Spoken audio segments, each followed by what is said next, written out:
বন্ধুরা, 8.5 বিলিয়ন বছর আগে উজ্জ্বল নক্ষত্রকে হত্যা করেছিল ব্ল্যাক হোল।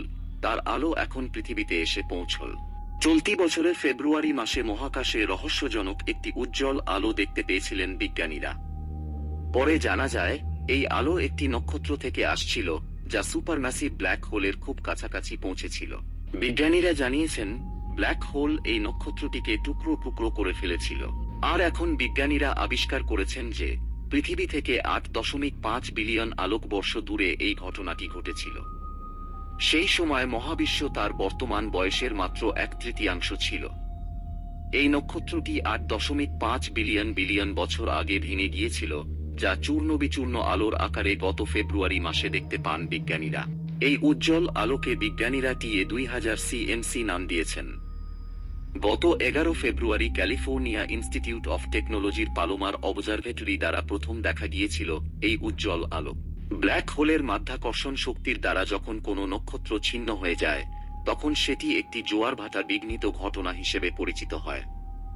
মহাকাশে এগুলিকে ভায়োলেন্সের ঘটনা বলা হয়, যা জ্যোতির্বিজ্ঞানীরা এর আগেও পর্যবেক্ষণ করেছেন।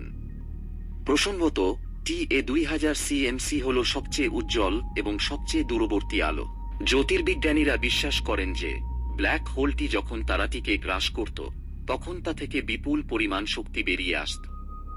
বিজ্ঞানীরা বিশ্বাস করেন যে টিএ 2000 সিএমসি এত উজ্জ্বল দেখায় কারণ জেটগুলি সরাসরি পৃথিবীর দিকে পরিচালিত হয়েছিল। এটি ডপলার বুস্টিং এফেক্ট নামে পরিচিত। এই আবিষ্কারটি সুপারম্যাসিভ ব্ল্যাক হোলের ডেভেলপমেন্ট সম্পর্কে গুরুত্বপূর্ণ তথ্য সরবরাহ করতে পারে। সেই সঙ্গে এটিও নিশ্চিত করা যেতে পারে যে ব্ল্যাক হোল কিভাবে তারাকে গ্রাস করে। সাধারণত যখন একটি বিশাল তারা বিস্ফোরিত হয়, তখন এটি শক্তিশালী এক্স রে জেট নির্গত করে, যা রাতের আকাশে সবচেয়ে উজ্জ্বল। জ্যোতির্বিজ্ঞানীরা neutron star interior composition explorer আন্তর্জাতিক মহাকাশ স্টেশনে থাকা একটি এক্স রে টেলিস্কোপ থেকে এই সংকেত বিশ্লেষণ করেছেন। গবেষকরা বলছেন, এখনো পর্যন্ত রেকর্ড করা সবচেয়ে উজ্জ্বল গামারশ্মি বিস্ফোরণ, যা আগের গামারশ্মি বিস্ফোরণের চেয়ে অন্তত 100 গুণ বেশি শক্তিশালী। বন্ধুরা, মহাকাশ সম্বন্ধে নতুন নতুন আপডেট পেতে চ্যানেলটিকে সাবস্ক্রাইব করুন পরবর্তী ভিডিও দেখার জন্য।